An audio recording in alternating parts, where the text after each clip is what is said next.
You're about to enter into a new world of knowledge, curiosities, and high strangeness. This is a podcast of Straight Up Strange Productions.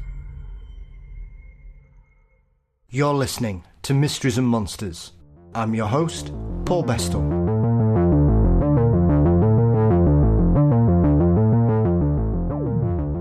In his book, The United States of Cryptids, our good friend W Ocker takes us on a tour of all manner of cryptid curiosities.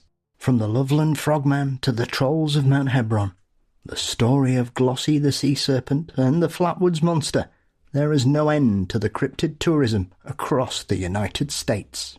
But before we join Jay, don't forget you can support Mysteries and Monsters by signing up at patreon.com/Mysteries and Monsters. $4 a month gets you ad-free episodes, guaranteed early releases, bonus content, and more. You can also click the link in the show notes, and thank you to each and every one of you that support me and the show with your contributions. Thank you. Mysteries and Monsters is across most social media platforms. Please visit the website mysteriesandmonsters.com for episodes and news. You can also subscribe to our Mysteries and Monsters channel on YouTube, and the link is in the show notes. And don't forget that our exclusive merchandise store available through TeePublic is also available with the link in the show notes too. Our intro and outro music are performed by the marvellous Weary Pines. Thank you as always to Dean Bestall for his wonderful artwork, and the show is produced by Mr. Brennan Storr of the Ghost Story Guys. Let's embark on the ultimate monster road trip in the company of W Ocker.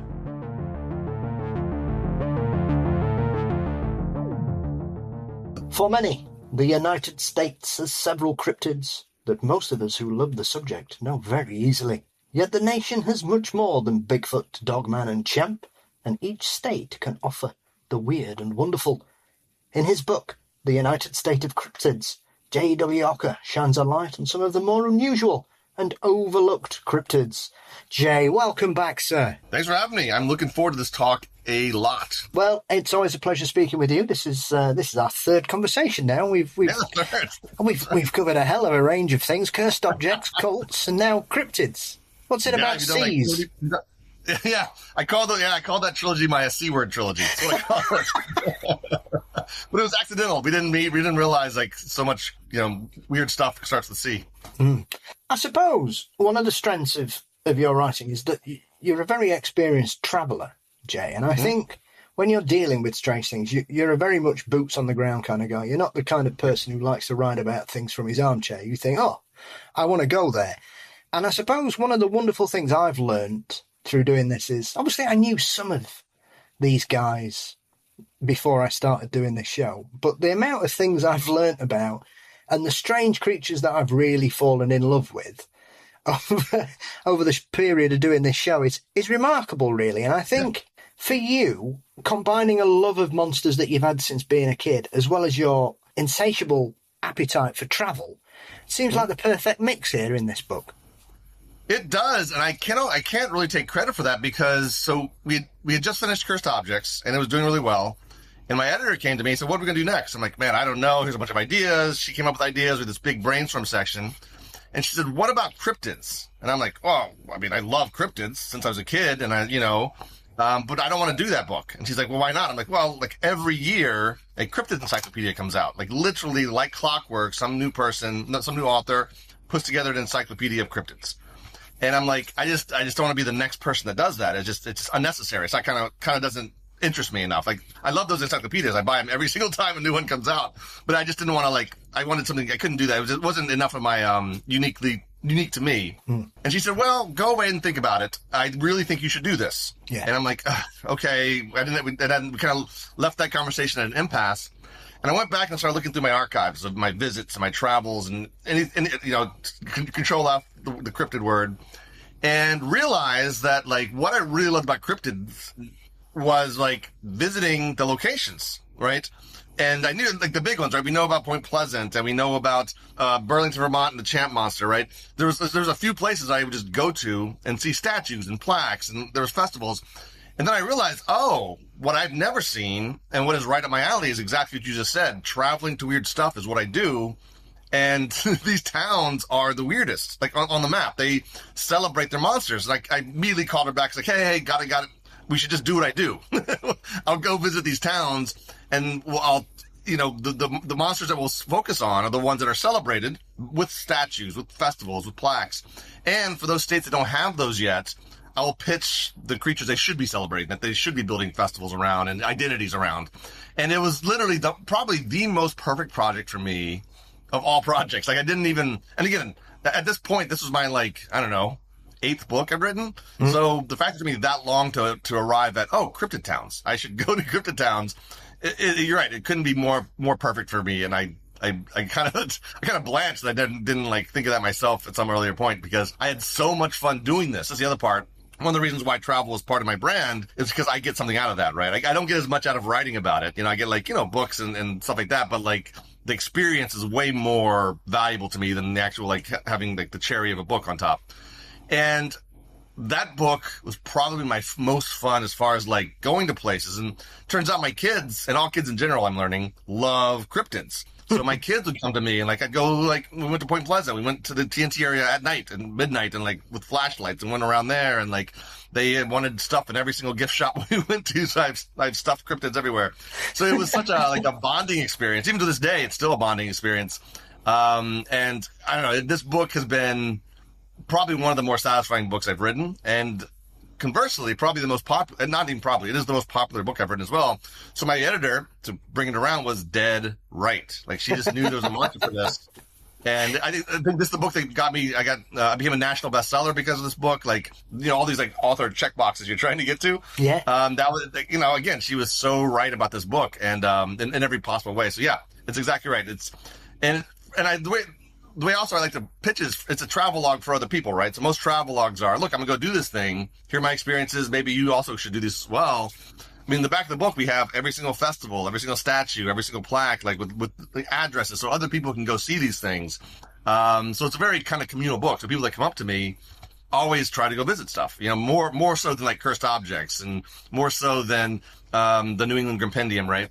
Yeah, so it's become a really cool, personal phenomenon in my life of, visiting towns that just celebrate monsters. Mm-hmm. And like you said, so many do, right? So many that you didn't even know about do, right? Mm-hmm. Exactly what you said. Absolutely. I mean, even for a seasoned weird wanderer such as yourself, Jay, are you surprised at the power of crypto tourism? Because I think it's a very underrated niche market that I think people will always, as I said in the introduction, when you talk about cryptids, most people jump straight away to Bigfoot in North America. Yep. And obviously that was a battle you had to deal with, because I think until you really look into it, you aren't aware that all the lower 48 have a Bigfoot in various shapes and sizes. The southern ones are a bit stranger. You've got your skunk ape and the beast of Boggy Creek and some of the other ones. And then you've got certain variations all over the place, and certain states have a few. Obviously, your big ones are like California and Oregon and Washington State, but it's everywhere else. And I suppose, I remember watching you do a presentation a couple of years ago for a library over in America, and I had to chuckle that you were getting really annoyed by Bigfoot, not because you don't like him, but he just seems to be bloody everywhere. Yeah. So one of the downfalls of what I do, right? I like weird stuff, and I like weird stuff because it's different. It's not the everyday humdrum, whatever. It's something unique and sparkly. And with Bigfoot being so huge, like you said, been sighted in all 50 states of America. That includes tiny, Rhode Island is this tiny state. Delaware is this tiny state. Sighted in both those places. Hawaii, islands out in the middle of the ocean, been sighted there as well. He's been cited so much, and he's become such an icon of at least American culture. He's a mascot for a bazillion products. He's on our beef jerky. He's on there's museums everywhere, statues everywhere. He's more popular as a garden gnome than garden gnomes are these days. So in that way, he becomes kind of normal. At which point I'm like, oh wait, is he not in my wheelhouse anymore because he's normal? And the other side of that is, I wanted this book to be wide ranging. I always joke it's Pokemon, right? Collect them all. I wanted it to be a variety of creatures. I didn't want it to just be the United States of Bigfoot. I wanted there to be avian cryptids and water cryptids and bug cryptids and lizard cryptids. I wanted every kind of cryptid. And of course so I wanted every kind of cryptid, but I also wanted them to be also celebrated, right? They couldn't just be folklore that somebody just talked about. I was hoping to find some physical celebration of them. And everywhere I went, It's like a wall of Bigfoot. Of course this town has a Bigfoot museum. Of course this town has a Bigfoot statue. Of course this town has a Bigfoot festival. And I'm like, oh. And I always joke, I always liken it to Civil War statues or World War II statues, right? Every single town has those statues. There are a lot of them in America are actually mass marketed back in the day. And they do that because it was a very unique time in that town's life, right? When they had to send their boys off to war. Some of them didn't come back. Massive part of their timeline. But it's the same thing happened in every single town in America. So again, it's not unique anymore. And as a visitor to your town, I kind of don't care that you had this, one of the biggest hash marks in your timeline was World War II, because the town I came from also had that. And this town has that. So with everybody celebrating Bigfoot, it's just like, again, it's like a Civil War statue. It's just like, oh, another Bigfoot statue. I've seen a million of them, which is kind of weird, kind of awesome, kind of sad. It's like all the emotions together is like, oh, the fact that you can get tired of Bigfoot is, to me, sad and also super, super hilarious and kind of awesome as well. When I do my presentations like that, I count out like 6 different Bigfoot statues, like major ones, in like from Oklahoma to California, and there is another like 25 statues I know of that aren't, again, not mass marketed statues you can buy at a Home Depot or a garden center, like literally civically funded statues, just like, you know, whatever politician statue you also have in your town. So yeah, I know he was a problem. He was a big problem for me to make a unique book. But that problem is so interesting by itself. I can almost write a book about the problem of Bigfoot, you know? Absolutely. I mean, he is a cultural phenomenon, isn't it? I mean, it is remarkable. I mean, like, you know, as we're saying this, it's been in the news recently that California are wanting him to become the official cryptid. Which is one of those conversations that if you'd have said this to me 20 years ago, I'd have laughed in your face. But as I was saying about cryptotourism, I think there's a lot of these places, they've kind of accepted, whether they believe it or not, Jay, they kind of accepted that the weirdness is part of their intrinsic folklore, far more than they probably thought about 20 years ago. Whereas, like you say, they would celebrate their history, and sometimes you can get bogged down, and like you say, it's very much of a muchness. I mean, it's the same here. Yeah. You can go anywhere in the United Kingdom to any town and fairly large village, they will have a cenotaph for people that were lost during the war. Yeah. And sometimes you go to even the smallest places and you can look at them and you'll see 3 brothers from the same family died in the same year and stuff. But we're certainly not being churlish about that. But it's nothing unique. It's interesting and it's fascinating, and it's obviously part of that place's history. But it's when you get something odd that happens, I think, that often drags them there. I mean, we've got a place here in Yorkshire called Todmorden, which is now it's kind of a thriving sort of alternative music, fashion, literature area. But it's just a town in the Pennines that's as close to Lancashire as you can be and still be in Yorkshire. Yeah. I've been to Todmorden for one reason, and that's because one of Britain's most famous UFO encounters happened there, where a police officer called Alan Godfrey was taken on whilst he was working. I've walked that street. I've been up and down where he was taken. I've been to the rugby field where the cows mysteriously appeared. And I know when I've looked at some of these places and I've got to learn about them, as I've heard you say previously, Jay, a lot of these places, some of them, if you blink and drive through them, you'll miss them. Falk in Arkansas is a prime example of that. There is no reason for you to go there unless you live within 20 miles of it. You might have a friend who lives there, or there might be a specialised shop for whatever you're into in that particular area.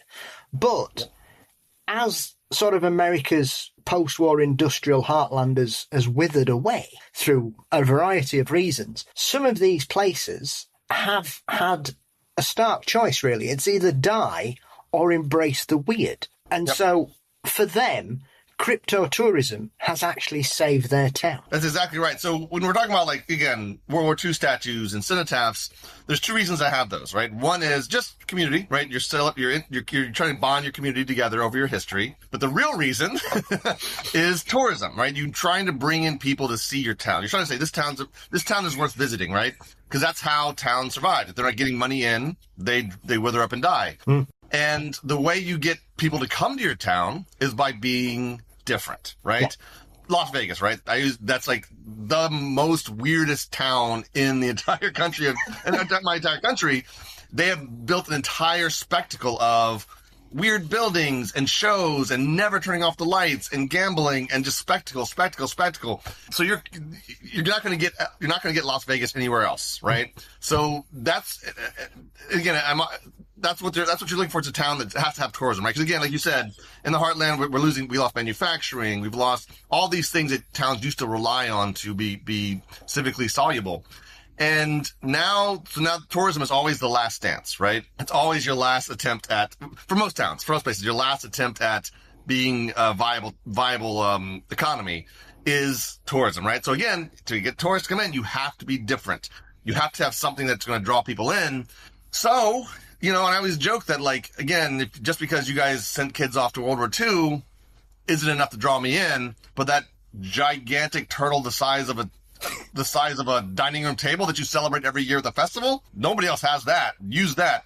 I have a history in marketing, and we always talk about you have to push your differentiator. What makes you different from your competitors? And for towns, what makes you different from your competitors is how you're going to get them to come to you and not Las Vegas, or come to you and not Disney World or New York or Boston or New Orleans, all the places that kind of have as a city have kind of like an in. They have it naturally. They have what they have naturally. And it is the weirdest thing you've got, the most unique thing you've got. Bigfoot should be the most unique thing you have because he's a 10-foot tall, hairy primate that may or may not exist. But again, he is everywhere. So, like, he's not that unique. But it does fulfill tourism. Like, there's towns, like you said, these towns that are in this book, you will never, ever, ever, ever, ever, ever, ever go to, either on purpose or on accident, unless you're looking for monsters. Folk Arkansas is a great example. For me to get to Folk, to see the Folk Monster Museum, Folk Monster Mart, I had to fly into a random town in Louisiana, drive up the Arkansas line. I had to literally do a tactical exercise to get there. Even Point Pleasant, right, which is one of the most famous cryptid spots in the country, gets 10,000 people every September for its weekend festival. To get there, it takes a lot of planning. It's in the middle of nowhere. So these towns, you're not going to go there otherwise. Even if they had something kind of unique, you still wouldn't go. But so you got to have it. Right now I'm doing this. I'm recording this with you in Salem, Massachusetts, right? Mm-hmm. And Salem is known for witches. Yep. It's in the North Shore of Massachusetts. So all the towns around it celebrate colonial history and being on the ocean, the maritime history, and all these things. So Salem sticks out from all of those, from Gloucester, from Rockport, because it shows the weirdest thing in its past, which is witches and Halloween. So it's what you got to do. And if you have that in your past, use it. Like, if you have that moment, that's the beauty of cryptids as well. Whether you believe in them or not, something happened. If it was a hoax or a misidentification or a real undiscovered creature, something happened enough that newspapers covered it every single day, right?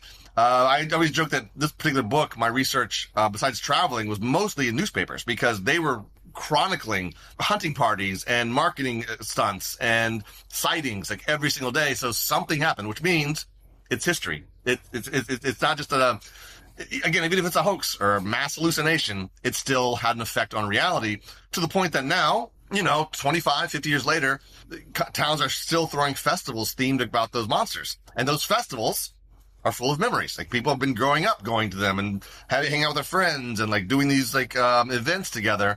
And so whether you believe in this, the snallygaster or not, it changed people's lives, you know? So it has a reality to it, whether you believe or not. So I just love, so that's why I love the towns that do this, because it makes the world more interesting and gives me a place to go to, again, because I want to go to see something different, I want to go see, I don't need to see another, I'm in New England, I don't need to see another, colonial town, right? I get it. We settled. This is where we started our settlement of the country. I get it. But I've seen it a million times. Show me something weirder, show me something more interesting. Show me something to get my attention.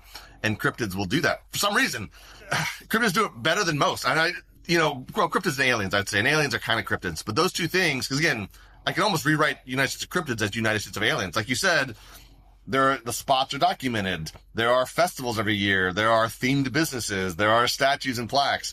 And once you start giving me something to go to beyond just a story, if it's just a piece of folklore and there's nothing I can stand in front of as a tourist and take a picture, it's not enough. But you put a statue up, especially in this Instagram, TikTok age, you're going to get people to come in to take their picture with it.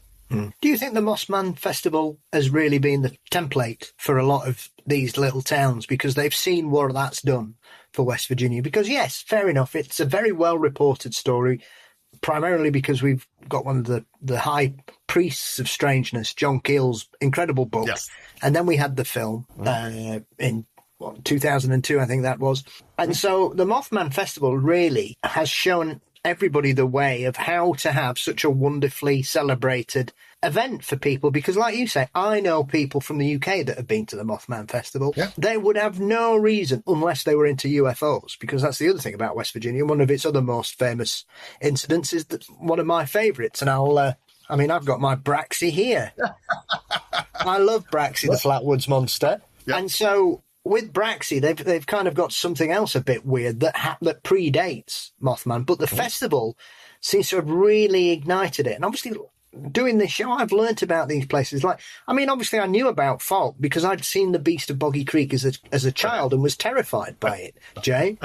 Yep. Even for somebody who thought they were quite mature for his younger ages, seeing the Beast of Boggy Creek at 9 years old at 6 o'clock on BBC Two here was not what I was expecting for a child brought up with Universal monsters and Godzilla and King Kong. And so and so when you look at these places, like you say, even though I know a fair bit about some of them, I find it fascinating that some places have really latched onto this, like Van Meter, like Folk, Bishopsville with their lizard monster, the scarp-haired lizard man, is another one that if nothing weird had happened there, you'd have never heard of it. I mean, ironically, when we were speaking last time, we were talking about cults. And I was watching a documentary series, and one of the cases really stood out to me, which was Tony Alamo. And it stood out to me not because of how weird he was, but he'd moved everybody to Folk, Arkansas. And I thought, the amount of times I've spoken to Lyle Blackburn about the Beast of Boggy Creek, we've never mentioned the fact that there's a cult compound in this 500 population village. Yeah. I mean, that's one of, not to derail us, but that's one of the templates of a cult is they want to separate you from the world, and you do that geographically. And Folk is a great place to be separated from friends and family and news and the rest of the world. But yeah, you're right. I actually, when I was doing my research, there were multiple, and I can't remember off the top of my head, but multiple festivals that directly said we started this because of the success at Point Pleasant. Because again, they literally, I think, triple their resident numbers when they have this festival, and it's put it on the map. Again, some people don't like that. Again, even here in Salem, people don't like being known for the weird. It just they feel like it trivializes their towns and lives for some reason. But again, you have to get what the point of this is. The point is to bring people in, And again, these things happen. They're history. So the point is to bring people in. To bring people in, you got to have something interesting to show them. And a 6 foot tall, furred, insectoid human is interesting. And it's not just interesting for itself. The story's interesting, but it's also interesting that you put a 12-foot tall stainless steel statue in the middle of the town. That's even more interesting to me. And you opened a museum right there on Main Street. That's interesting to me. And so it's not just the story is interesting, but what you've done with the story is also interesting. I always bring up Whitehall, New York, right? Yeah. Whitehall, New York is upstate New York. Again, middle of nowhere. You're never going to go there on purpose or accident. And yet you go there are like 4 or 5 giant custom-made Bigfoot statues. All because on Aber Road, one Bigfoot kind of crossed a road. Some cops saw it. And that's the story. The story is very kind of boring. But once you stick, 4 or 5 statues in your town isn't boring anymore. So I don't know. It's just such it is conflicting. Cause I do understand the idea of trivializing your town, right? But when you're talking about tourism, you're going to have to trivialize. Like Disneyland is a trivialized place, right? It's silly. It's people in costumes. It's, rides. It's movie tie-ins. It's a trivial place, but it's a ton of fun. You're going to go there, almost because of the trivialization. So it's just, if you have to rely on tourism, you have to get used to that idea. You have to bring them in for a reason. And it'd be nice if you could bring them in because you guys have the best apples, or or you guys have, whatever, the birthplace of George Washington, or whatever you could have that could bring somebody in otherwise. But it's kind of not up to you what your town has. It's up to like history. So, I understand the conflict, but it seems to work. It seems to work really well. Super well. Again, that's why towns are taking the template from Point Pleasant, because it worked. You know, if it didn't work, they wouldn't do it. There wouldn't be a festival in almost every state. Mm-hmm. Well, it's funny because when we talk about this, I mean, one of the ones that seems to have really been very successful, and it's a fairly recent one, is the Loveland Frogman Festival. Yes. Which is also one of my favourite stories, because it's got one of the stupidest explanations as to what was going on there. Oh, it's just Elizabeth had a tail and we were just having fun. Yeah, the iguana, that's right. Yes, he's a police officer. If a police officer doesn't know the difference between a giant frogman and an iguana missing a tail, I think that man shouldn't be serving as an officer of the law. This is the beauty. That's the beauty of these stories, though, because both those stories are awesome.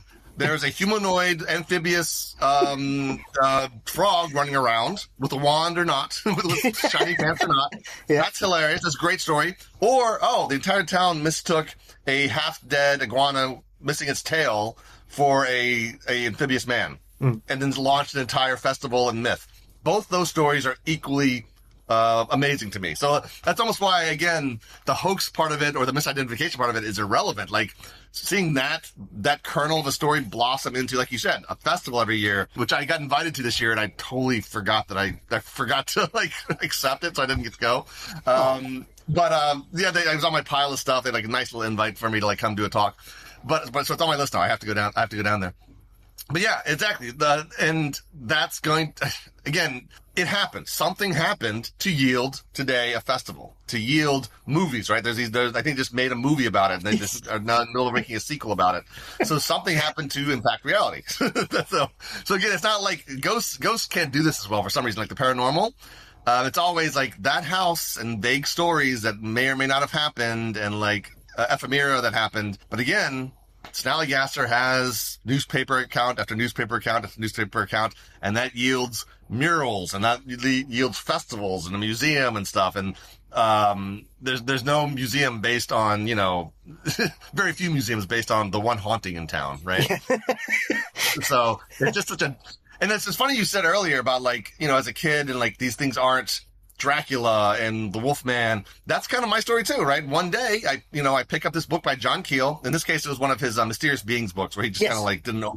It was a cryptid encyclopedia. It was another cryptid encyclopedia back in the day, and I picked it up because it had a cool cover, and I'm a kid, and I read it, and I'm like, oh, this is a different category of monster. I love monsters. I love Dracula and I love Wolfman, but I know they're movie monsters, and I know their mythology. Some of them are based on, but I didn't know that literally all around me, in towns all around me, they've seen monsters, and to the point they have descriptions of them and stories about them. And like, at that time I didn't know they were celebrating them. That'd be a decade or more before I learned about that stuff.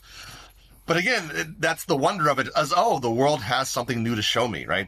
And kids latch onto it well because they're the best at wonder. We're all jaded, cynical adults, but kids are still good at wonder. And when they hear about, even my kids, when they hear like, oh wait, there's the snarly owl. That's a black dog in the mountains of Western Maryland. Like, that's the story. And they immediately like glom onto that way more than they'll glom onto like, obvious like spook tales that are just meant to scare them. Right. Yeah. So it's just, it's kind of a glorious thing when you think about it. It's a little cheesy, a little weird, a little bit like, again, when you tell somebody you're going on a Bigfoot hunt out in the woods, you kind of have to whisper it into your hand. But it is kind of a glorious thing, like that these stories are out there. Mm. Did you discover a new favourite place or somewhere that you wouldn't have gone to because of its weird cryptid, Jay? Because obviously, you know enough about some of these creatures. We all know about Bigfoot and Dogman and Mothman. Mm-hmm. As another one, Champ is another one. They are synonymous with American monsters. But was the one that you stumbled across, or you knew a little bit, but you didn't know too much about, and then you thought, I love this guy. Whatever went on here, this is amazing. Yeah, two of them, I think. One is I've already mentioned him a few times, Snallygaster, because that's a Maryland cryptid that I grew up in Maryland. So I lived my first 25 years of my life in Maryland, and I'd never heard of it, So I'm up here in New England now, and I'm learning about this creature that, there's murals in one of the towns, and there's like entire newspapers. This woman's putting together a museum, like all these like, kind of whatever kind of Maryland pride kind of things that I had no idea about. So that was one that I was really happy to dive into. The other one that I really liked, I just left my head. What was it? It was the Silver Lake Serpent. So this was one that I remember one time driving around New York, I passed a sign that said Silver Lake this way, or whatever town it was. Like the town slips my head, and they had like a little sea serpent logo on top of it. And I didn't have time to stop, but I kind of marked it in my head. And then when I had this project, I looked for it, and I was like, oh, look, here's an entire town that's themed according to a sea monster, a lake monster, right? Classic lake monster, serpentine, all those things, dragon-like. But you go downtown, it's in their seal. They have murals on the walls. Their bike racks are shaped like it. They have statues everywhere. And I'm like, man, how did I never hear? And it's not that, and again, it's a place you'll never go on purpose. It's in New York State, you know? It's not like in the middle of Oklahoma. So, like, it was so good, so fun to see that, and then to learn the history of that, where it was, a sighting that maybe didn't happen. There was a big hoax. The story is a hotel burned down, and like the makings of a monster were found in the basement. So it was like a PR push by a hotelier. Yeah. And then Joe Nickel, who recently passed away, the skeptic, he dug into the story and learned that hoax story never happened. So he's saying something was seen. Everybody says it's a hoax. He's like, no, wait, actually the hoax story there was never a hotel there. So they never could have burned down. So never could have found the piping and the monster face that made the sea monster. So what he's saying is, obviously he doesn't believe in lake monsters, but he's saying, well, the lake monster story, we have accounts, but the hoax, but the skeptical explanation is not real. So that was a fun one to dig down into. We also had like a little reptile zoo there in the town that my kids always like to go to. So that was a good discovery as well. We've been back there multiple times to see that zoo. So yeah, that was another one, even though again, it's kind of lake monsters are almost as common as Bigfoot. Yeah. But again, what'll impress me every time is how deep you go with this. Like again, there's sea serpents all over your town. I love your town. Like somebody is that reflects on the people, right? That reflects the people that are in this town they have sense of humor. They have sense of interesting history. They have sense of community. They have all these things that say, man, this town is probably pretty cool. And the people of it are probably pretty cool too. So that it just reflects, again, it doesn't reflect weird on your town. I mean, not in the bad way, bad weird. It reflects like you guys are interesting people. I want to like hang out with you at your bars and stuff.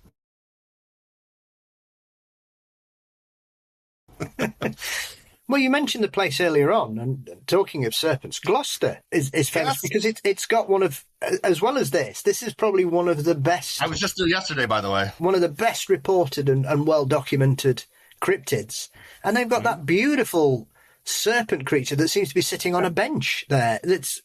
Some of these statues that are in these towns are beautiful works of art. I know, like you said about some of the Bigfoot ones, the variety of them and the skill used to create some of these beautiful creatures is remarkable as much as some of the stories. Yeah, I love the Gloucester example particularly, and I was just there yesterday for like the 15th time because Gloucester is pretty famous in America, at least.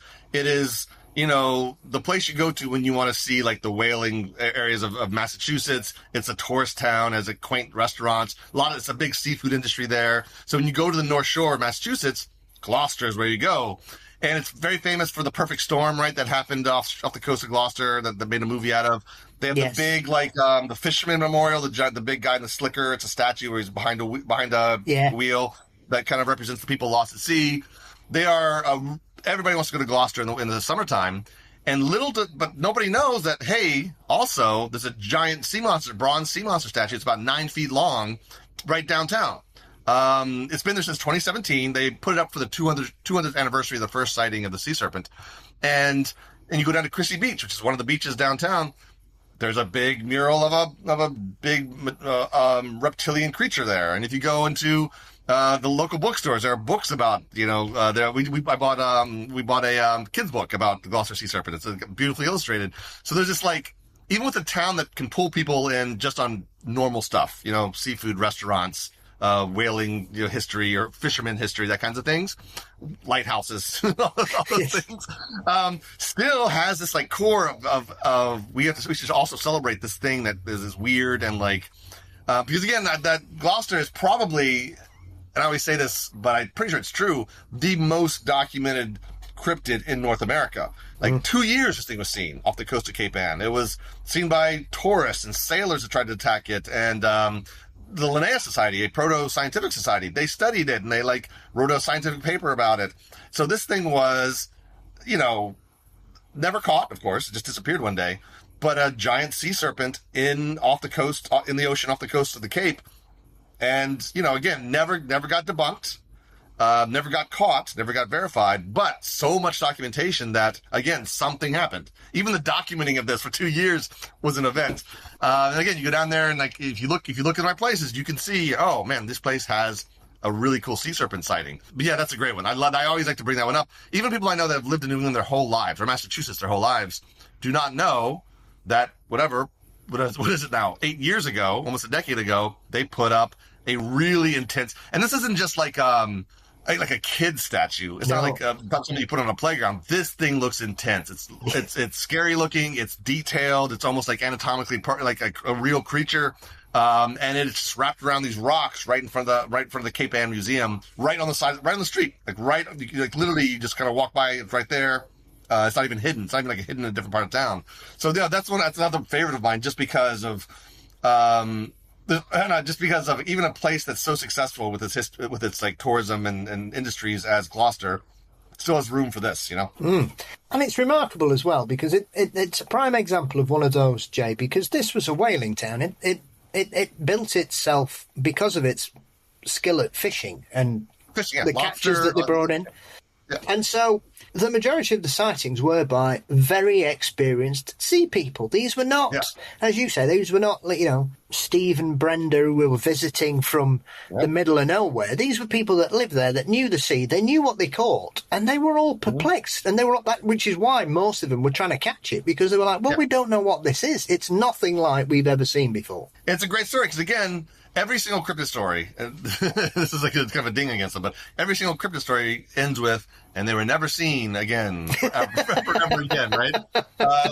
And that is the story of the Gloucester sea serpent. There's some sightings in the late 19th century, farther down Massachusetts, that people tied to them. But that was like literally 60 years later, so who knows if it was the same creature.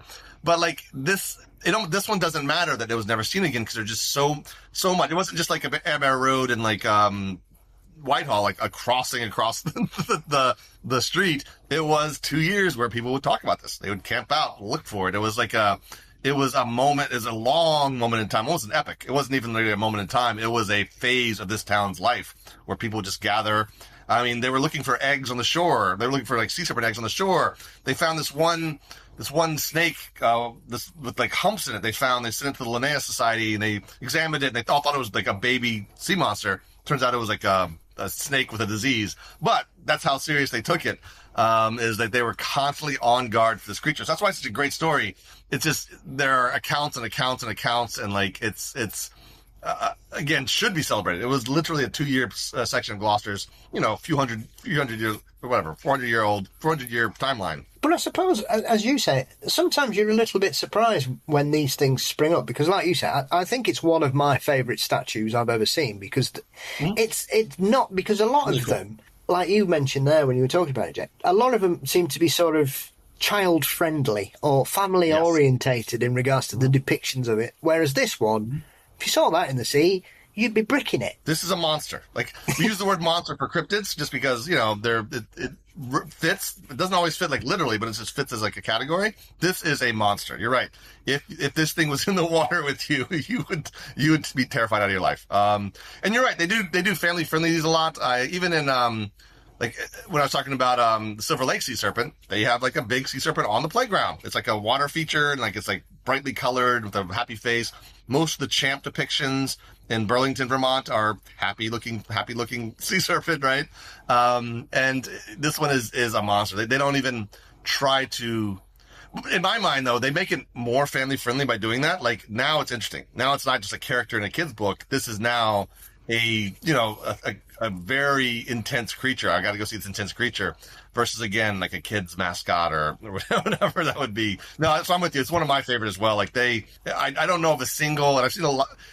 I'm probably lying to myself right now, but I think I might like it better than the Mothman statue, which is another cool, intense statue.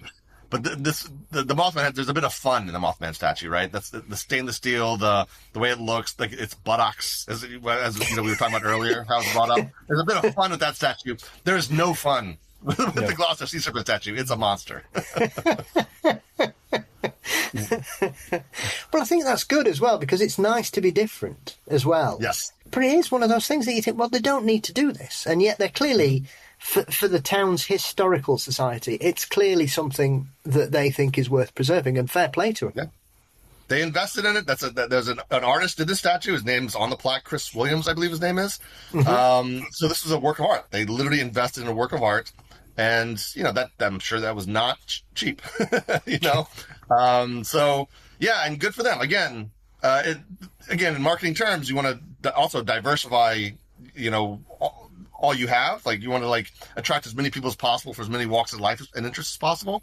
And adding the sea serpent to your fisherman statue and the lobster rolls and all those things is just a smart practice, But again, for some reason, nobody knows about it. I don't know why this is. Like, the second, and I know, I hear it in you. The second you see this thing, you're like, I can't believe that exists. Even if it doesn't have a story behind it, if it had no story behind it, and you saw the statue, you'd be like, oh, I want to go see the statue of a monster. Of course I do. That's how cool it is. Well, I think, I remember, I mentioned Glossy a couple of years ago on a show, and I got an email. In fact, I got 2 emails from people from Massachusetts who said, you're one of the first people we've ever heard talk about Glossy ever. And I was well, for me, it's one of the most well reported and recorded, as we said, stories. And so I'm very surprised, because one of them said, there's people in my town don't even know about Glossy, and we live about 5 miles away. Yeah, I mean, I know. And I have that. I run the same problem you do. Is like I run in such weird circles that everything weird is kind of normalized to me. So I kind of forget that not everybody kind of sees this stuff. Yeah. Yes. A large famous town like Gloucester with the statue and with the history, people should know that one. Like, I'll forgive you for not knowing about the Van Meter visitor. It's okay if you don't know that one, but you should know about the Gloucester sea serpent. You should know about, you should know about the California Bigfoots, right? You should know about that. There's some you should know that you do know about, probably. And I found that a lot, though, in general. Like, when I was writing the book, I'd ask people, they'd ask me, like, what are you working on? What are you working on? I'd be like, well, a book about cryptids. And they're like, I don't know what that is. At the time, Bitcoin was really huge, and they were like, they thought maybe it was a cryptocurrency related thing. But but then I would say, my next thing, well, do you know about Bigfoot or the Loch Ness Monster? Yes. Every single time they know about Bigfoot and the Loch Ness Monster. So like that, those are cryptids. Then I can say those are cryptids. And there's a bazillion more where that came from. Those are just the famous ones. You just name like Mickey Mouse and Bugs Bunny, but there's a lot of other minor characters in this panoply, right? So, the level of fame is there, but again, that it's celebrated, that there are festivals dedicated to it, that there are statues everywhere, museums. I think that is, again, to me, like, it should be pretty well known at this point, and it's just not. Like, I get surprised when people know about the Mothman, right? Mm. I'm like, man, that's kind of, like I said, a movie made out about it, and 10,000 people go every September, and like, it's isn't it famous? Cause it's my favorite cryptid, and I always feel kind of lame saying that, because I've done an entire book on like 70 some cryptids, and I pick the Mothman. It's like mainstream almost. But it's not. It's just not mainstream. There's people just don't know that, like, there's monsters in their history, I guess. Yeah. Well, I mean, one of the surprising ones that I've stumbled across, and I was quite proud of myself, Jay, I have to be honest, that when I saw it, I thought, I think this must have something to do with Norway or Norwegian immigrants, and which is Mount Hebon, which is in the southwest. Is it southwest of Wisconsin? I don't know. I don't know what region. Yeah, I'll fail on that every time. It's Midwest. Yeah, and when I saw this, I thought, because I know Wisconsin has a very rich history of sort of a smorgasbord, as you could say, of cultures in there, and so a lot of them are very happy to sort of celebrate where they came from and also combine it from where they live. And as soon as I thought that, I thought, this has got to have something to do with a large Norwegian population going there. And it has, because there is something about this town which, if anybody didn't know anything about it, they'd wonder what the hell was going on. Oh, the trolls. You're talking about the Mount Hebron trolls. Okay, I was a little bit behind on you, but the trolls. The troll way, they call it. Yes.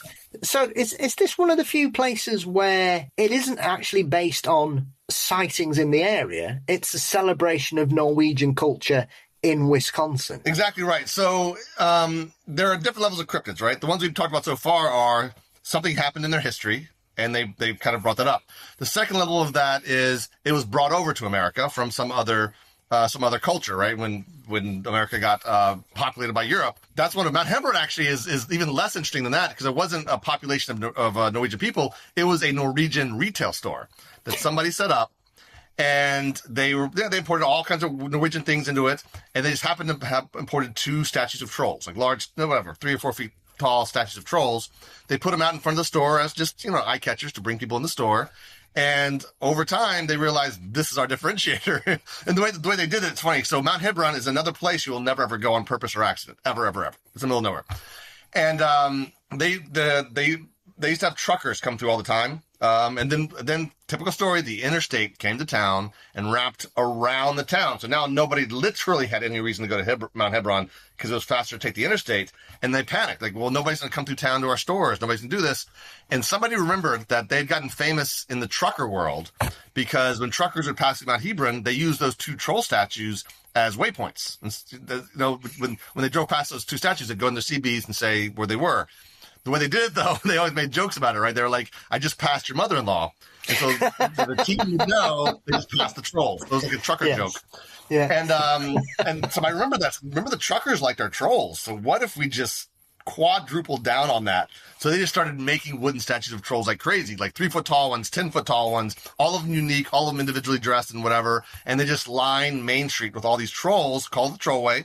And now there's an interstate sign, Trollway this way. So now there's a reason to stop in the town. And that reason is go find all the trolls. And while you're looking for trolls, you're going to be eating there. You're going to be shopping there. You're going to be doing all these things. So again, that was birthed out of a retail moment. Other times it is, the European population brings a legend with them. And that kind of populates a lot. That happens in Pennsylvania a lot with the Pennsylvania Dutch. And then there's the creatures that are just randomly picked. So Norfolk is a town in Virginia. It's a city, actually. It's not even a town. It's a big city based around a naval base. The entire city is like mostly built on a naval base. Yeah. And big city. So very large, has everything. And one day they decided they needed something to bring tourists in. And they had this council of people, and one of the councilman's wives had been to Chicago, where they did a bunch of fiberglass statues of cows all over Chicago as for an event or something like that. And she's like, we should do that. We should do fiberglass statues everywhere, have the businesses sponsor the statues. They can do whatever they want to the statues. And so they randomly picked mermaids. They had no mermaid sightings in their history. They were a wet city. They were on the coast. So they had water, they had ocean, but they had no historical connection, no mythological connection, no cultural connection to mermaids. They just said, mermaids are cool. Let's make mermaid statues. And now they call themselves the mermaid capital of the United States. And they're everywhere. They're in the seal. They're in gift shops. They're in statues everywhere. They have fountains with mermaids. So here's a creature that had nothing to do with it, and yet they're still able to bring people in for mermaids. So that speaks more to us, that we just love creatures. We love monsters and weird things that don't exist. But you don't even need it in your history to do it. You just got to pick one at random and commit. You have to commit to it. That's the important part. That's why Point Pleasant is so successful. They committed, right? They did everything they needed to do to say, we are the town of Mothman. So even when like Chicago started having a Mothman sighting, 10 years ago, whatever it was, doesn't matter. Point Pleasant is still Mothman capital of the country. So that's it. You just got to pick a monster and commit. I mean, that's remarkable, really. Like you say, you would say, well, yeah, fair enough. It's a Navy base. It's next to the sea. It's going to be mermaids or sea serpents. But that's a hell of a jump, because you wouldn't really, like you've mentioned there, you would expect something to have happened 200 years ago where Brian the fisherman fell in love with a mermaid, hauling for tuna one day. You needed one story. Just one. All you need is one story. Yeah. And they didn't. Somebody's wife liked mermaids. And they're like, mermaids are cool, right? Yes, they are. Boom. Have you come across that anywhere else? Because sometimes you'll stumble across certain places. I mean, the Clown Motel is a very famous one. The fact it's built next to a graveyard, Jay, never fails to amaze me. Yeah, it's open. I've been there. It's interesting. I thought you might have. And so when you come to the strange creatures, is it surprising when you come across somewhere like Norfolk that seems to have just embraced it for no reason at all? Another good example of that is is in Wisconsin again. So probably Wisconsin's biggest cryptid town is Rhinelander, Wisconsin. Yes. They're big on the hodag. Yeah. Hodag is the hodag is a category. So hodag is about the size of a panther. It's got fangs and horns and spikes. It's a very spiky looking creature. It is in a category of creature called lumberjack lore. Yes. So back in the day, never been a sighting, not in their history.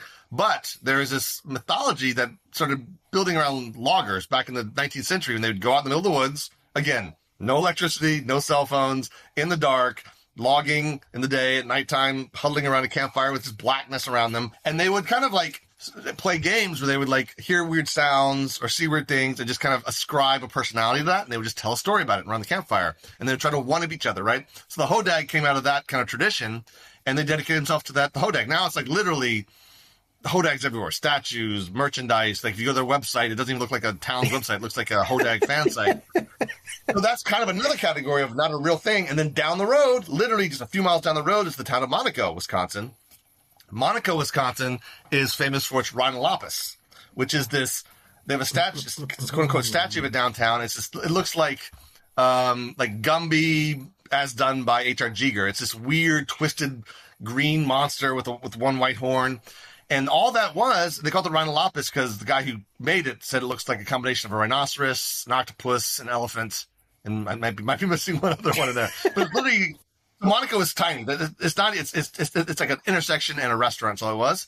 But the owner of that restaurant went out in the woods one day hunting or doing whatever, saw this like twisted bit of root and branches. It was about 10 feet tall, 11 feet tall. Thought it looked kind of monstrous. So he ripped it out, cut it out, painted it, turned it into a monster, and put it on the front of his restaurant. And for decades, it was at the front of his restaurant, trying to pull people in. And then one day that restaurant was sold to somebody else, and they wanted to expand it, modernize it. And they had this giant monster sitting on the front of their stoop. And they're like, we're just going to chop this thing up, right? Chop it up, get rid of it, because it's made of wood. And so they told like the town, and a couple locals said, no. That's the only thing we're known for. It's this monster. They came down with a flatbed, put it in there, took it to the park downtown, which again, just an intersection. And they built like an enclosure for it, put a sign in front of it. And they now have this monster called the rhinolopus that has no story, no tradition, no history, just one dude's imagination. But again, it's really smart though, because they're not very famous, but Rhinelander, Wisconsin, with the hodags, is much more famous. And if you're going to go see a hodag, if you're the kind of person to go see a hodag, why not go 5 miles down the road and go see the rhinolopus too, right? So yeah, it's a very smart thing. But again, no history, no lore, no sighting in the 70s, the golden age of cryptids, the 50s to 70s is kind of the golden age. Just decided I like this thing to be a monster, and let's make it the center of our town. So again, there's something about monsters that we are all, or many of us, are drawn to, for whatever reasons. Yeah. I mean, some of the ones that have always struck me are the ones that I either didn't understand, or I didn't know much about, or are just plain weird, like the Dover Demon or the Enfield Horror. Because when I saw people talking about the Enfield Horror online 10 years ago, I thought they were talking about the Enfield Poltergeist, Jay. I didn't know anything about this weird three-legged strange thing harassing people in this town over a week, it would seem, and it seemed to terrify the hell out of everyone. Yeah, and really the Enfield Horror is a good example, because the story there, it mostly revolves around one guy and his family, this three-legged creature that was attacking his house. A lot of people said it was a kangaroo that escaped, right? That's kind of like that's the skeptical answer. They have 2 large feet and a tail, right? That's kind of their 3 legs. Right. But this guy swore until his dying day that, no, I was attacked by a 3-legged creature that was kind of humanoid. And it's a good one, like you said. But that controversy, that story really works. Dover Demon is great because there were multiple sightings and multiple witnesses over the course of like a night and a half, like a very constrained point of time. But multiple kids, so it's almost the ones that can be made into a movie kind of are the ones that kind of inspire me. And Enfield Horror could be made into the movie. The Dover Demon can be made into a movie. Like there's a story there. And of course, as a writer, that's all I really care about is stories. It's interesting. But again, Dover has never made a big deal about the Dover Demon. I've been to the site where it was one of the sites where it was seen. It's just a rock wall across from some houses. They don't know. And Dover isn't really like a big town. I think it's a bedroom town. I think it's mostly just residential. Yes. But if they ever wanted to have commerce of some sort, that's where they should start every single time. Is you have the Dover Demon. Not only do you have a monster that actually happened in your history, whatever you believe it was, a alien, mutated baby moose, or whatever all the explanations are. Yeah. You had it, and it's named after you. Your name of your town is in its name. So there are people all over the world. I go to the International Cryptozoology Museum in Portland. Yes. Because Lauren Coleman, who runs it, he's the one that named it and investigated it. He has an entire display dedicated to the demon, with like figures from Japan and so this is an internationally known town, and most people in that town, I guarantee you, have never thought about it. Like they just go to their town. They probably commute to Boston or whatever. And meanwhile, people like you and me all over the world are like, do you know about the Dover Demon? Do you know about just saying the name of their town every time we talk about this? Yep. It's kind of a match because not every cryptid has that. Again, the Dover Demon is it's one of the special ones. Enfield Horror is the same though. Enfield's the town. Enfield's the town he was in. We know the town of Enfield because of this one story in their entire existence as a town, right? Absolutely. Well, you could say that about Flatwoods as well, because we all know where Flatwoods, and it's in West Virginia. And if you say something, people are going to say, if it's not Point Pleasant, I'm not interested. But now we all know where Flatwoods is. Yes, it's in West Virginia, but it's a very distinct story. And that was a brilliant one because I call that a one-night stand cryptid, or if there are kids in the room, I call it a one-show-only cryptid, where it's basically one story, one night. It happened, and then based on that few hours in 1950 or whatever it was, 75 years ago, we still talk about this town and this monster and this story. And of course, they're also doing it really well these days. They have a museum. They have things all over town. They have merchandise. They're known for those ceramic lanterns. They have everything you need. They're committing. Put it that way. They are committing to the Dover Demon. I mean, not the Flatwoods Monster. Although, just a couple blocks down from the Flatwoods Monster Museum is a West Virginia Bigfoot Museum. So even they with a special creature still have to give the Bigfoot his due somehow. Absolutely. I mean, I think it's a couple of years ago now when the Miss America pageant, the entrant for West Virginia was from Braxton, and her outfit was the Flatwoods Monster colours. What? I didn't know that. I'm gonna go look this up on YouTube. It's hilarious. And she was like, "Oh yeah, I'm from Braxton, and we all love our monster." And her dress was the colours of the creature. It was amazing. Oh, that's amazing. That's a good story. And it just shows you that here we are, like you say, 75 years on. We've got this woman representing her town, and she's embraced she's not telling everybody how she wants world peace and help children to read all around the world. She's saying, hey, look at us, we've got a monster here in Braxton County. You were visited by a robot alien. Not very many towns can say that, you know. I do have a bone to pick with the Braxton County Monster though, because they won't settle on a name. It's called the Braxton County Monster, the Flatwoods Monster, and the Green Monster. Those are 3 names of it. What? Give us a name for this creature. Why can't you do that? Usually it falls to the eyewitness to give it a name and a drawing, or it falls to the first ever journalist to write about it. And if they haven't, and usually they get an illustrator to put an illustration, they usually name it. That's what happened with Bigfoot. That's what happened with Mothman, all that stuff. But for some reason, the journalists around the Flatwoods County Monster, or Braxton County Monster / Flatwoods Monster / Green Monster, never codified a name. So that's a bad marketing practice. Too many brands. Absolutely. I clearly work in certain circles because we all call it Braxy, which is probably the better name. Yeah. So probably Braxton County Monster should be Braxy. That's I like that better. Yeah. I've always liked that. I just thought it's one of the most strikingly stunning weird creatures that anybody's reported, wherever it was. Again, talk about unique. Nobody has that monster. I mean, towns even have other robot aliens like Pascagoula, Mississippi, right? The Pascagoula Elephant Men. Those are robot aliens. So even robot aliens isn't super unique, but nobody has the amazing red and green cowled design of the Braxton County Monster. It gets so iconic. You see it, you know exactly what that thing is. It's almost like seeing Boris Karloff as Frankenstein. You know exactly what that is every single time.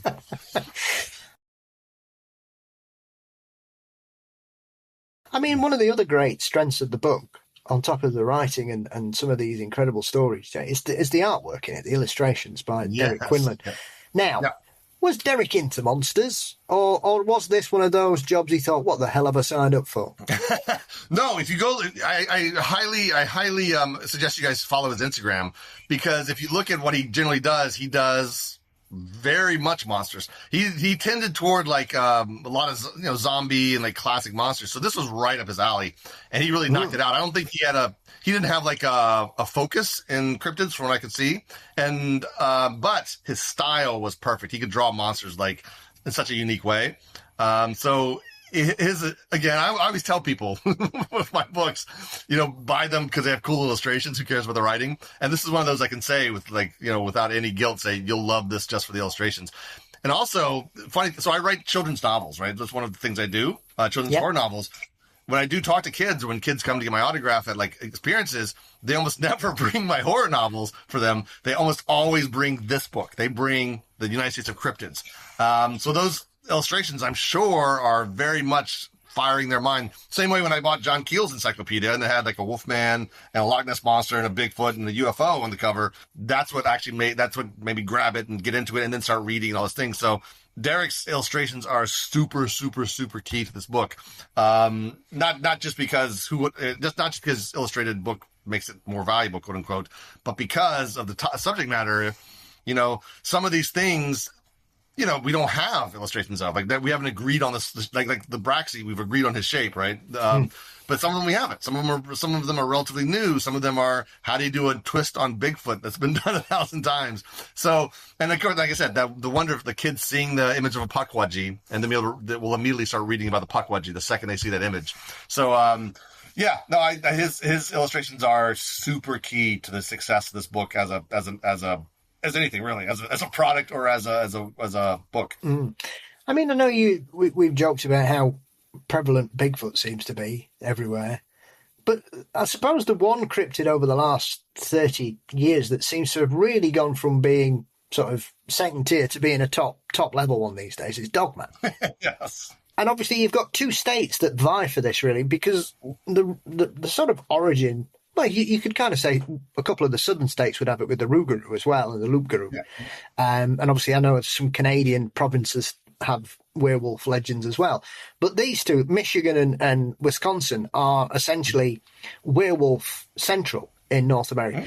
And it's been very interesting over the last 20 years. I mean, I had the privilege of speaking with Linda twice before she passed. Oh, wow, nice. I love the Dogman because it's one of those things, Jay, even though I'm a very open-minded person, it's the one cryptid I have more trouble believing in werewolves running around Wisconsin than I do about a bunch of kids running into an alien robot in Flatswood. Now, I agree with you. No. And I'm not really sure why that is, because I love werewolves, I love horror films. Europe, the legends in certain countries go back centuries. Mm-hmm. I'll tell you exactly why I think. I have the same problem you do.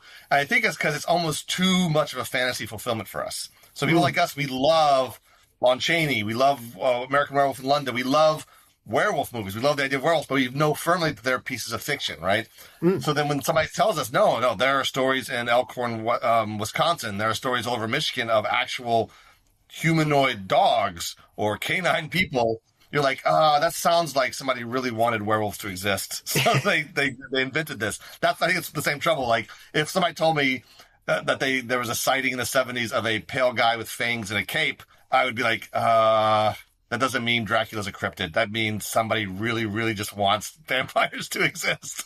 And that's kind of what the Dogman is. It is. I feel like we those of us who are monster fans can't let ourselves get away with being like, oh, werewolves exist. It just seems too awesome, honestly, to be true. Yeah. I mean, it's the thing I struggled with, because I've read the reports, I've read some of the accounts. You've obviously got the whole, especially in Wisconsin, you've got the history of the local Department of Forestry having a file entitled Werewolves because so many people were seeing it. And it's not the usual people either, Jay. Not that I'm trying to be dismissive, but normally it would be young men, maybe a few hunters in the woods. These were women driving home from babysitting jobs, people doing their work. I think there was a member of forestry staff who was clearing up roadkill when obviously the Dogman got very annoyed because that was his tea and nicked it. And so they seem more normal in some of those very early Beast of Bray Road accounts, whereas sometimes we know that there'll be people, you see some of the stuff on YouTube of people, there's Bigfoot over there. Where? No, there's Bigfoot's there. You can see him. Look. And I'm like, Okay. And that's how a lot of these stories survive, or at least stand the test of time, is because of who's reporting, right? Anytime there's a police officer involved, right, that sees it, that story becomes more legitimate. Whether it's a UFO story or a cryptid story, anytime it's a regular person, it's like every once in a while you watch a ghost hunting show, and the ghost hunters show up at a goth's house, right? And the goth has they have black stuff everywhere. They love ghosts. They love the paranormal. And then you have to be like, are these people really seeing ghosts, or they just love the idea of it, right? But when it's just a normal person who hates ghosts, or a normal person who doesn't know anything about, again, wouldn't be able to make up the Flatwoods monster. This wouldn't be there. Yeah. That lends a legitimacy to it that, again, even if you don't believe the actual shape, size, the description of the creature, something weird happened to this person. They had an experience of such power that they had to tell somebody, even though it made them look crazy, even though it made them look like, abnormal, they had to tell somebody. So yeah, I think that's super important for all cryptid story. The origin of all cryptid stories is that somebody without skin in the game sees them. Like you mentioned, if it shows up on TikTok, that's immediate skin in the game, right? They looking for views. They took footage to upload. You immediately have to wonder about that. But the people that just kind of whisper it to, the local newspaper because, they got asked directly about it, like it happened in Elkhorn, that lends legitimacy to that something happened, right? And that's the minimum you need, is something happened. We don't know what it was. Could have been a hoax, could have been a practical joke, could have been a misidentification, could have been a creature we've never seen before, could have been a humanoid canine, right?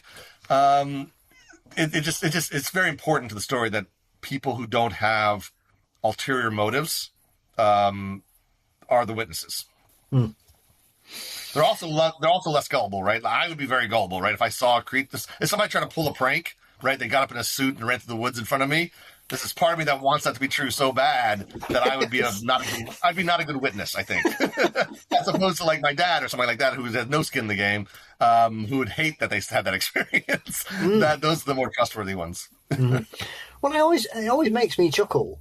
The Michigan one as well, because obviously you've got this song that a radio DJ did. And when he played it, people were ringing in saying, oh, yeah, I've seen that.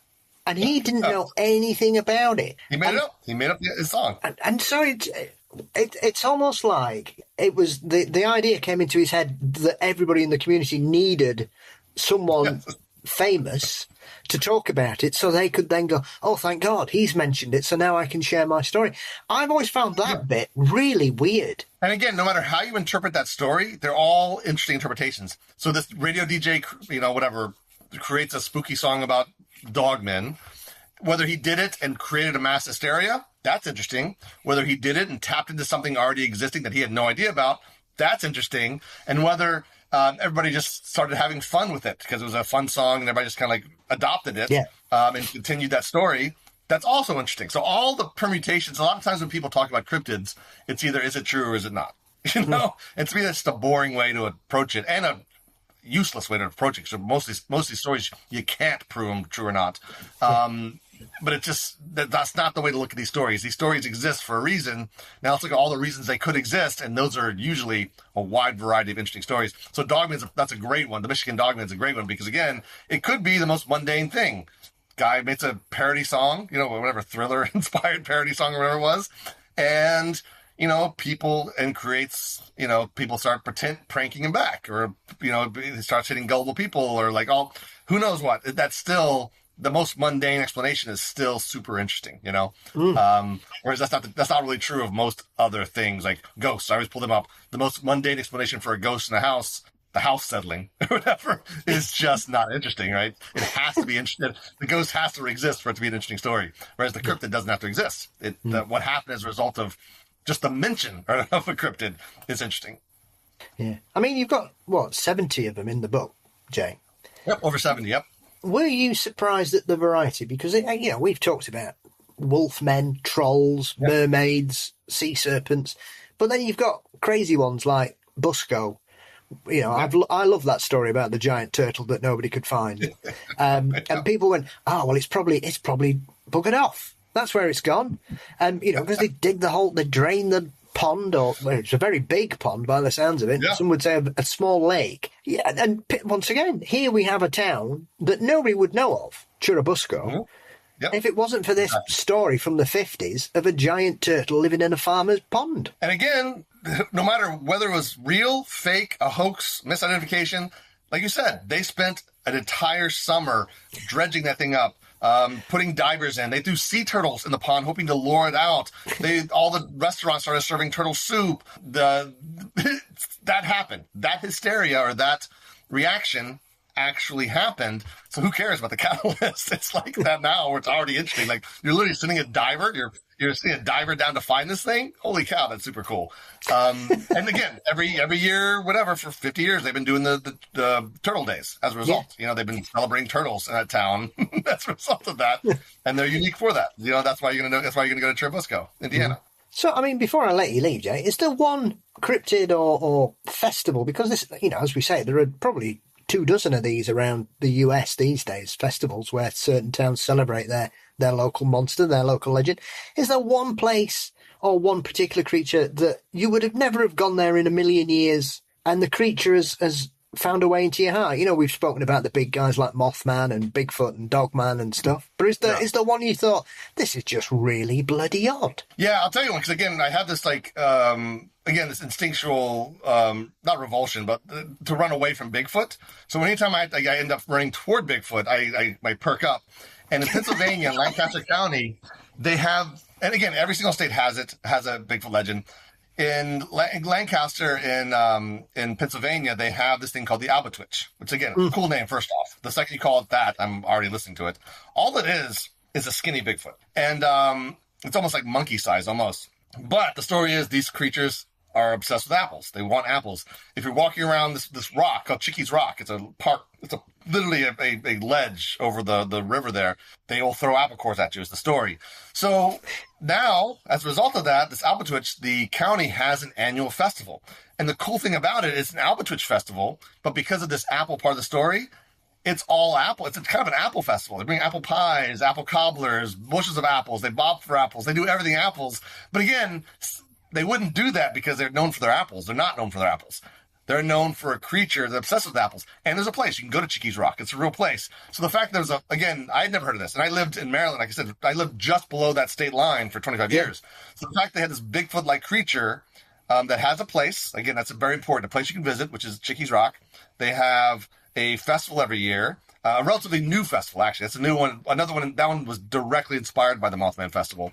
And that they can tie it into something real, right? Because the hard part of these festivals is, for all intents and purposes, these creatures don't exist, right? They don't. There's no photos of real. It's like the museum, like a paranormal museum, right? It's really hard to make a museum of things that quote unquote don't exist, right? You can't have a zoo full of cryptids. You can't do that kind of things. So you have to be creative, right? You have to do figure out what the activities you're going to do.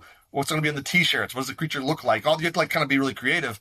And for Lancaster County, or I can't remember the exact town in Lancaster County, the apple thing is such a great hook because, of course, you can make apple pies. Of course, you can make games around apples. Of course, you can do all these things with apples. And they are able to do it. And again, if you could care less about the Albatwitch, or you care less about Bigfoot, you'll still go to this festival because apple pie. Why wouldn't you go to get some apple pie? Why wouldn't you go do this thing? So I really like this one, even though, again, it looks boring. It's like a skinny Bigfoot. It's not that unique looking, but because they're able to define a unique twist, and I think it's derived from Pennsylvania Dutch legend or something like that. That's kind of the story of it. And it's almost like it's a folktale told by kids, right? Don't go to Chickies Rock. That's where the Albatwitches are.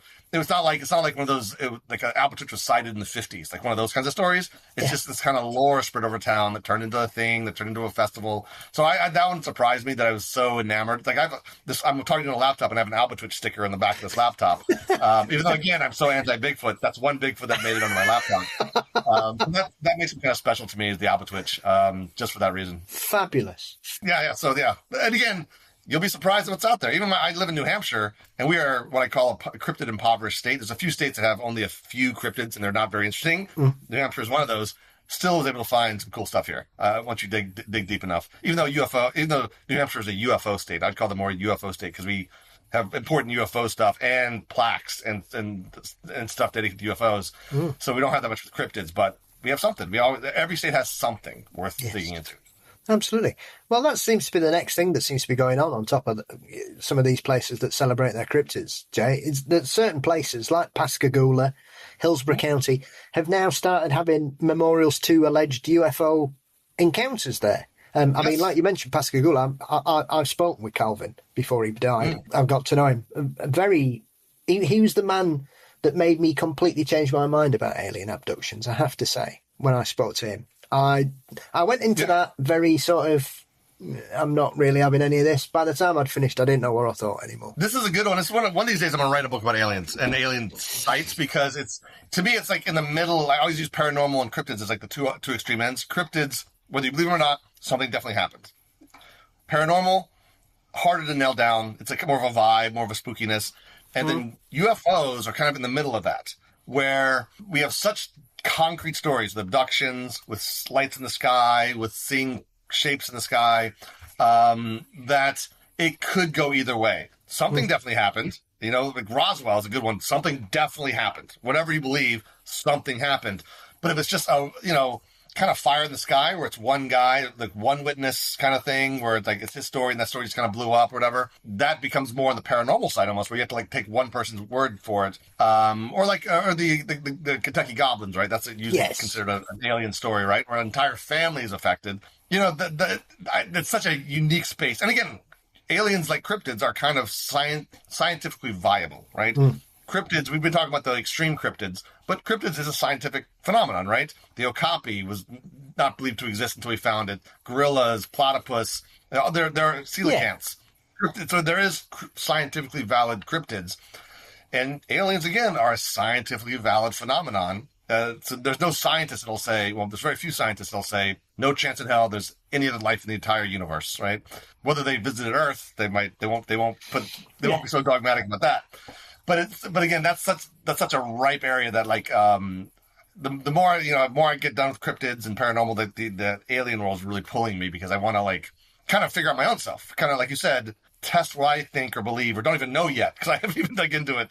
That's a place I really want to go at some point. Yeah, brilliant. So what's next for you, Jay? What's the next project you're on? Because who knows? Now you've left the C letter behind. Yeah. So I'm still writing novels. So another horror novel for kids coming out in August is my next book. But my next nonfiction book doesn't come out till January.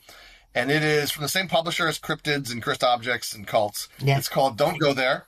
And it's about 30 places across the planet that have a variety of weirdness to them. I still haven't really figured out how to like succinctly talk about this. But it's like these patches, for some reason, these patches of, land, water, mountain, desert have yielded so many myths and legends about it that it's the fun is figuring out why. Like why Bermuda Triangle is the classic one where it's actually probably the most boring story of all the 30, honestly, but it's the classic one where it's like of all the ocean on the planet, which is the entire planet, why did this one small patch become so infamous for disappearances and aliens and vortexes and apparitions and all these things?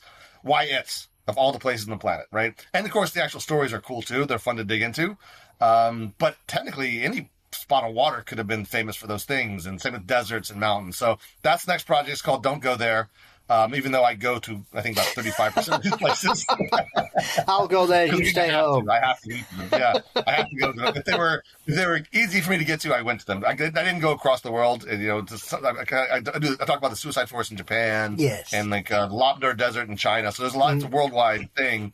But, I went to every place that I could get to because I wanted to see these places firsthand because, again, that's what I get out of books. It's my experiences. Fabulous. Well, I really look forward to that. Jay, that'll be interesting. Clearly you've survived. So I have survived. How bad can it be? But it made the world more interesting. It made the world more interesting for me. Again, that's always my goal is how do I learn more. And the more you learn, the more interesting everything becomes. And this one definitely did it for me. There's places in this book I had never heard of until I started digging into them. Unlike with my cryptids, I was mostly kind of familiar with most of it. Same with Cursed Objects for most of it. There's always surprises. But this one had the most surprises. Places I had never heard of that had amazing stories. So that was the joy of that one. Brilliant. So where can everybody find your current catalogue of work, Jay, and follow you online, sir? Yeah, if you go to oddthingsi'veseen.com, that is everything. All my books are in stores. You can find them there. I'm on every single social media, usually under JW Ocker, OC or Ocker, or however I pronounce it both ways. JWOCKER.